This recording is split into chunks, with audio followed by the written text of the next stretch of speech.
Welcome everyone. My name is Nitin. Me along with my friend Mahendra have done a small project. In our project we have used an Arduino Uno board and along with that some other components like an RFID reader that's of RC522 model, a Bluetooth module HC05, a buzzer and an LED.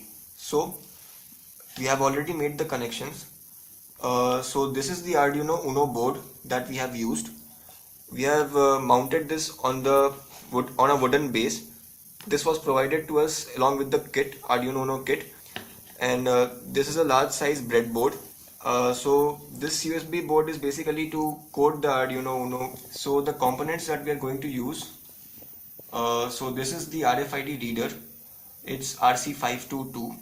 So basically it senses a tag and it tells us the unique tag ID of the tag, and we are going to place it right here on the breadboard. So then there's an LED, red LED. So we are going to place this over here. Then there's a buzzer. So we can program it to send any kind of frequency, whatever we desire for. So the buzzer goes here, and last but not the least, this is the Bluetooth module. It's HC05 Bluetooth module, and this goes right here. So now we have made all the connections that are required. So the thing is that we all have tendency to forget things to carry whenever let's say we go to any meeting or while traveling or we go to any trip or whatever, we tend to forget essential things like let's say passport or a wallet or whatever it may be. So the main idea of our app is to ensure that we carry all those essential things, our main essential belongings. So in this app, so for that thing to happen, we need to associate all the essential items with a proper tag that could be sensed by our reader. So that tag could be like this. So this is a card. It has wires inside it along with the chip. So using electromagnetic induction, the RFID reader senses the tag, and each tag has its own unique identification number. So using that, the RFID reader senses the tag. So this is a card type of a tag which could be used as a ID card, or either it could be stuck with any item. Let's say there's a calculator over here. So I stick this with this calculator, and now this tag is associated with this calculator. So there's another type of tag. This is a keychain tag. So this could be put in our ring. This also has wires inside this and a chip, and it also has its own unique identification number. So this also acts as a tag. So where this could be used at places where there is a security entrance and you need to sense this tag to enter the place. So this is the other such type of tag, and there are other type of tags which we don't have, but they are sticker tags and few other tags. So basically in our project we used these two tags. Now that we have associated different tags with different items, we have to somehow sense those items. So sensing business is done using the RFID reader. The reader senses the tag and lets the Arduino and takes that unique information present in all the tags and transfers that information to the Arduino board. Now that information is present in the Arduino board, and we have to get access to that information using the app. So that information we could get that information if we have some kind of connection with the Arduino board, and that connection is achieved using the Bluetooth module. So we have this Bluetooth module on our breadboard, and that is connected to the Arduino board. So that Bluetooth module helps us to connect to the Android app on our phones, and this connection allows us to get access to the information that is present that the RFID reader sends us. Now that we know the roles of the different components involved and how to connect them, we need to upload a code in the Arduino board, and that code could be written on the Arduino IDE that is available for free on the Arduino website. So the latest version could be downloaded from the official website of Arduino, and we just need to upload the code in the Arduino board such that the board knows how to control the different components in different cases. So now the code has been uploaded on the Arduino Uno, and all the connections have been made, and it's already connected with the laptop just to get a power supply. So basically the Arduino part is done.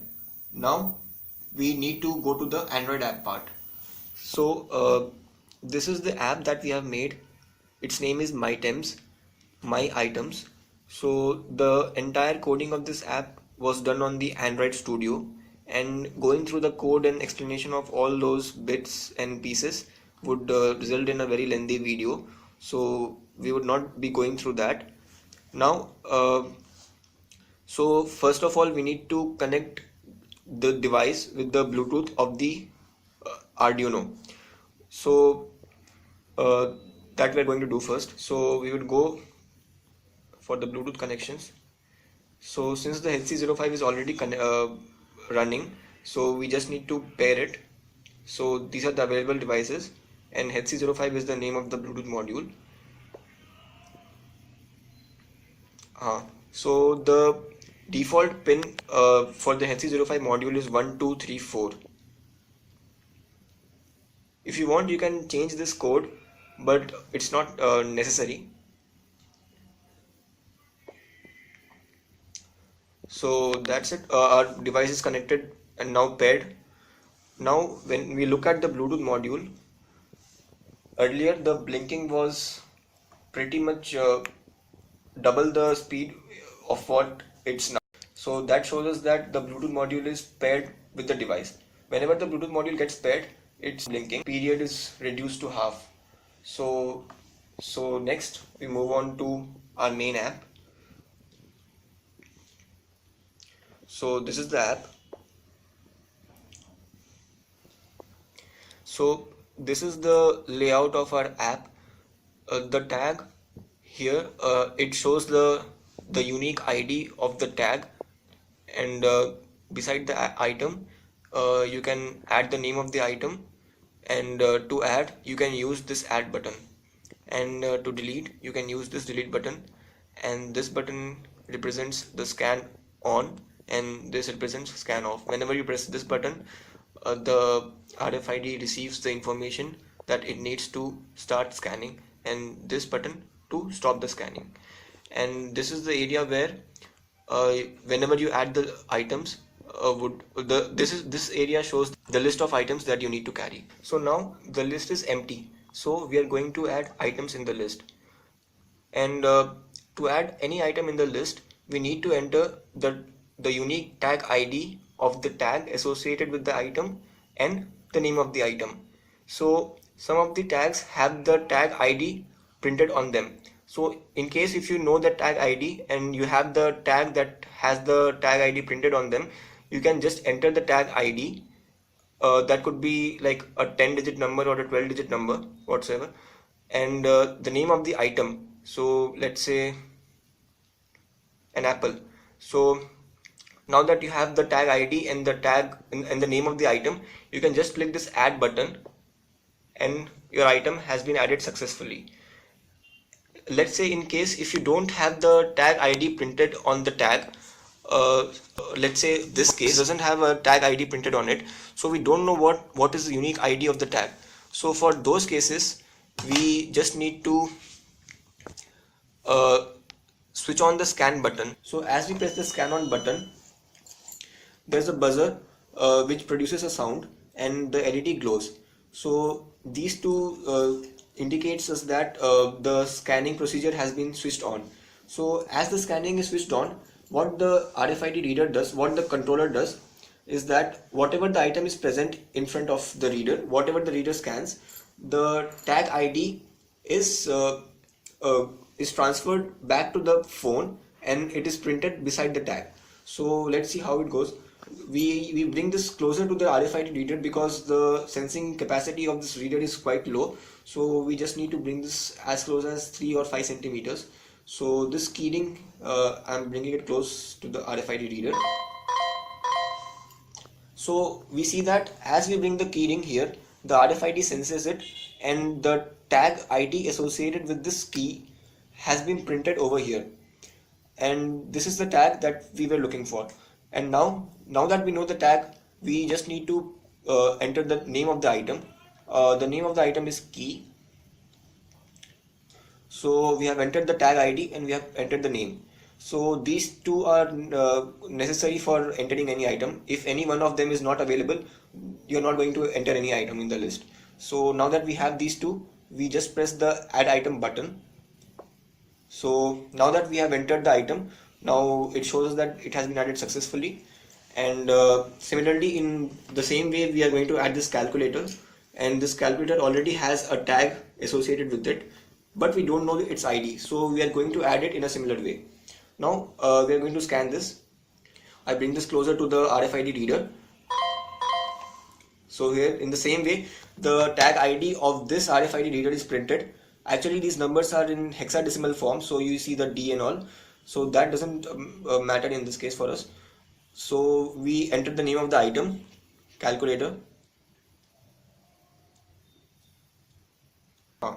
So now we have the tag ID and the calculator. Now we just need to press the add button. As we press the add button, the item has been successfully added and the list has been updated. Now since we have only two tags with us, we cannot add any more items. So pretty much we have the list of items that we need to carry. So this scan is currently still on as the LED is glowing. We can switch off the scan now using the scan off button. Now we use this scan facility just to know the tag ID of the item. We to add any item, we need not always press the scan on button. For the cases where the tag ID is not known to us, we can use the scan button to just know the tag ID. So as I have switched off the scan, these crosses shows us that the item is not present, because at the first place we did not use this for scanning the bag. We just used them for adding the items in our list. So now we are going to press the scan on button. Now we need to scan the bag. So just to know that whether they are present in the bag or not, we are going to switch on the scan. So by pressing the scan on button, we are going to scan the bag. Now in the similar way, the LED turned bright and the buzzer also produced the sound. Now it shows us that the scanning facility is on. Now let's say you don't have the calculator in the bag and you just have the keyring in the bag. So if you just have the keyring, the RFID reader would only sense the tag of the key. So that means this would be scanned. So if this is scanned, then there's a tick beside the key. This shows us that the key is present in the bag. Now I'm assuming that the calculator is not present in the bag. So if the calculator is not present in the bag, so the calculator would not get scanned. So if it is not scanned, it would not produce any tick or any image. So even the apple is not present. So now the scan is complete and we need to switch off the scan. Now by pressing the scan off button, I am switching off the scan. Now as I press this, the LED turns low and buzzer also produces a different kind of sound telling that the scan is switched off, and there is a cross beside the apple and the calculator. This cross shows us that the items are not present in the bag. So we need to go and find for them. So after finding them, we are going to place them back in the bag, and now I have the calculator bag with me, and if you want, you can delete it right now. So either you can delete them by writing the name of the item here, like if I write apple here and press the delete item button, the apple is deleted. Or you can press this blue button to delete the item. Now that we have all the items with me, now I'm going to rescan it just to ensure that all the items are present and all the crosses turn into a tick. So I'm pressing the scan on button again. Now the tick and the cross that were present earlier are erased because we need to know the updated version of all those tick or cross. So the buzzer also produces sound in the LED turned bright, showing that the scan is currently taking place. Now as the reader is scanning the bag, it would come across the tag of the calculator and the tag of the key. So as both the tags have been scanned, there is a tick present beside each of the item, and we can say that the items that we want are present in the bag. So now we just switch off the scan by pressing the scan off button. Now we see that all the ticks are present and we have the items that we need. So our task is complete. So if we want to delete any item, we can just press this button. Like I pressed that button and it got deleted, and I will show that again by pressing this button.